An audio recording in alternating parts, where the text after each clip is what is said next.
नमस्ते, हार्दिक स्वागत तपाईँहरूलाई। आदरणीय दर्शकवृन्द, यदि पहिलोपल्ट यो च्यानल हेरिरहनु भएको छ भने कृपया यसलाई सब्स्क्राइब गरी अघि बढ्नु हुन हार्दिक अनुरोध गर्दछु। आजको विषयवस्तु सुरु गर्नुभन्दा पहिले म सानो प्रसङ्ग जोड्न चाहन्छु।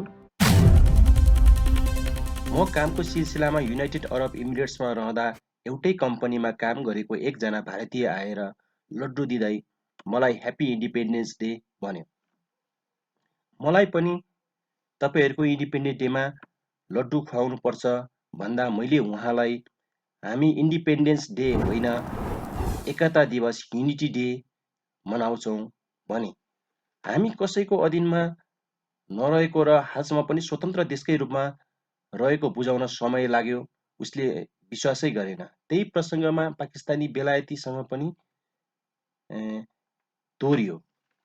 ती देशहरूमा इन्डिपेन्डेन्स डे मनाउने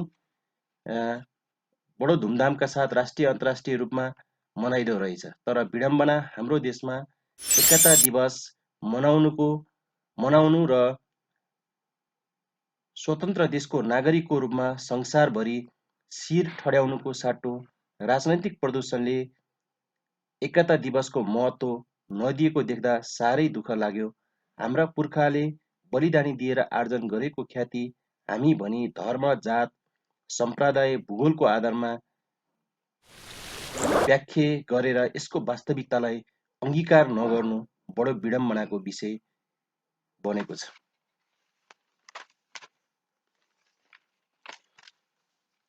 नेपाल एकीकरणको प्रमुख श्रेय श्री 5 बडमहाराज धीराज पृथ्वीनारायण शाह तथा बहादुर शाहलाई जान्छ भने त्यसपछि एकताको अभियान पुरा गर्ने तथा एकता स्वतन्त्रता कायम गर्ने श्रेय नेपालको इतिहासमा भीमसेन थापालाई जान्छ। व्यापार गर्ने न्युमा इन्डिया छिरेका अङ्ग्रेजहरूले पछि सहयोग गर्ने न्युमा भारतको स्वतन्त्रतालाई नै छिनेका उनीहरूको कुटिल चाललाई बुझेका भीमसेन थापाले एसियाबाट नै अङ्ग्रेजहरूलाई लखेड्न तत्कालीन एसिया महादेशको नेतृत्व गर्नुभएको थियो। त्यति बेला कुनै पनि न्यु बनाएर अङ्ग्रेजहरू नेपाल प्रवेश गर्न चाहन्थे। तर अङ्ग्रेजको कूटनीति बुझेका भीमसेन थापाले नेपाल प्रवेश गर्ने उनीहरूको चाहनालाई हर तरहले रोकेका थिए। कहिले सूर्य नउदाउने तथा सातै महादेशमा साम्राज्य फैलाएका अङ्ग्रेजहरूको प्रयासलाई भीमसेन थापाले असफल तुल्याइ दिनुभएको थियो। भीमसेन थापाको एसियामा बढ्दो प्रभाव र अङ्ग्रेज विरोधी कट्टर भावनाले गर्दा अङ्ग्रेजले नेपाल विरुद्ध सन् 1814मा युद्धको घोषणा गरेको थियो। युद्धमा विजय हासिल गर्न नसके तापनि भीमसेन थापाको बुद्धिमानी, रणचातुर्यता, कूटनीति अडान र साहसले गर्दा नेपालको स्वतन्त्रता एकता कायम रहन सफल भयो भन्ने कुरामा कसैको विमति छैन।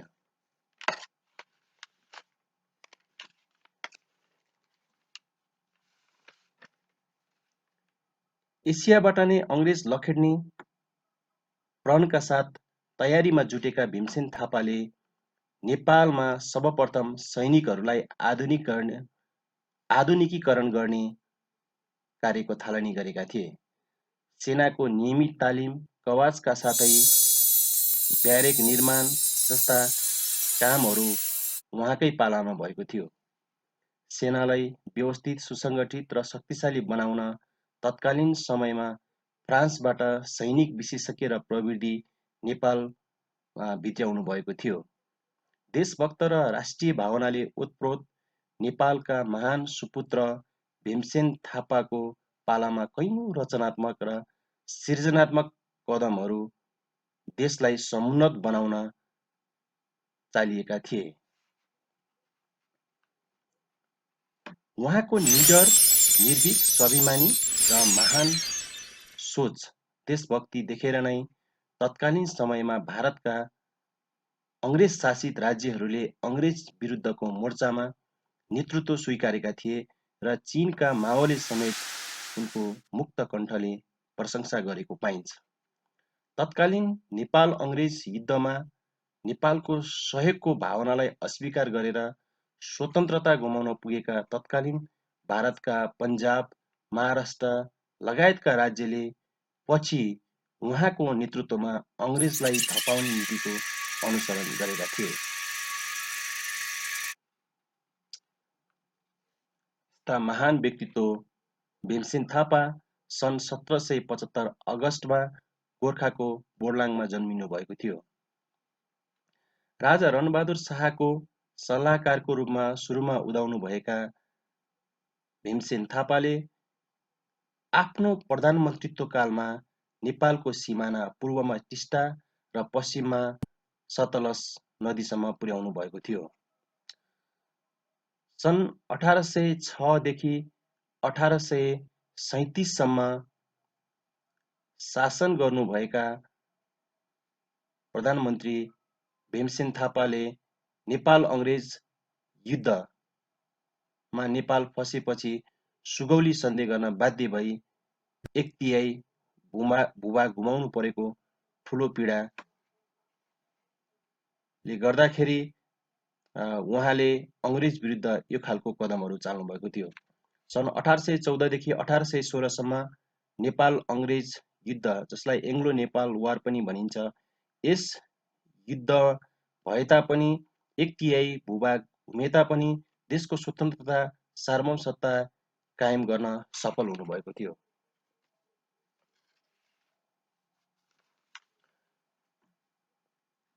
बगाले थापा क्षेत्री वंशका भीमसेन थापाको सम्पूर्ण परिवार नेपालको एकीकरण अभियानमा संलग्न भएको पाइन्छ। हजुरबुबा वीरभद्र थापा नेपाल एकीकरणका काजी हुनुहुन्थ्यो। त्यसै गरी बुबा अमरसिंह थापा पनि नेपाल एकीकरण युद्धमा संलग्न हुनुहुन्थ्यो र यसरी सम्पूर्ण परिवार नै एकीकरणमा संलग्न भएको र राष्ट्र र देशको समृद्धिमा थापा वंशहरूको धेरै महत्त्वपूर्ण योगदान रहेको छ। अङ्ग्रेजको संरक्षण नीति, सहायक सन्धि र जफतीको सिद्धान्त, system of protectorate, subsidiary alliance and doctrine of ल्याप्सले गर्दा भारत लगायत विश्वका धेरै मुलुक अङ्ग्रेजको अधीनमा गएको तथ्यलाई हृदयङ्गम गर्दै भीमसेन थापाले एसियन ग्रुप र मिलिटरी पोलिसीको सिद्धान्त अङ्गीकार गर्नुभएको थियो र यही नीतिले गर्दाखेरि नै नेपालको स्वतन्त्रता माथि अङ्ग्रेजले धावा बोल्न सकेका थिएनन् र नेपालबाट आफ्नो देशको स्वतन्त्रता, सार्वभौमसत्ता र एकता छिन्न सकेका थिएनन्। भीमसेन थापाको व्यक्तित्वकै कारण अङ्ग्रेज विरुद्धको नीतिले सिङ्गो एसियाली महादेश अङ्ग्रेज साम्राज्यवादको विरुद्ध उहाँको नेतृत्वलाई स्वीकार्ने र समर्थन गर्न तयार भएका थिए। साथै महादेशको मालिक र कहिले सूर्य नउदाउने साम्राज्यवादी शक्तिसँग नेपाल अङ्ग्रेज युद्ध गरेर नेपालको स्वतन्त्रता र एकता बचाउनु उहाँको महान बुद्धिमत्ता थियो।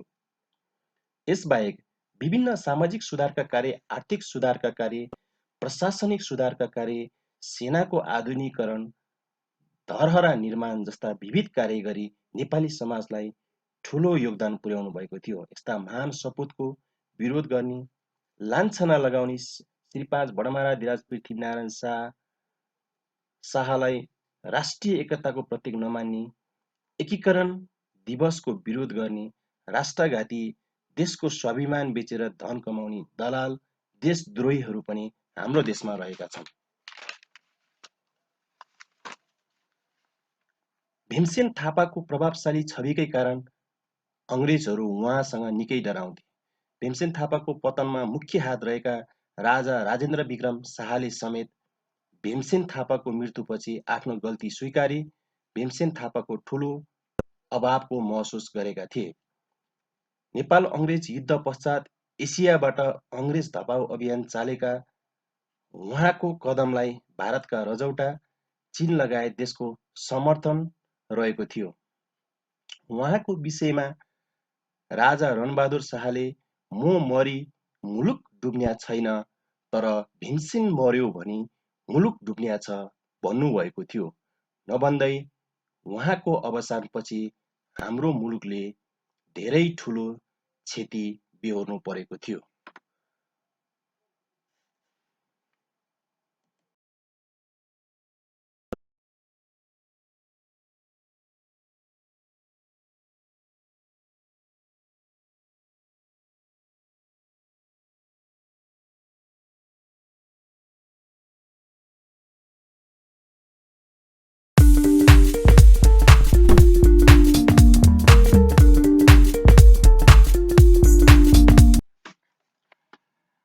आजको यो भिडियो यहाँहरूलाई कस्तो लाग्यो?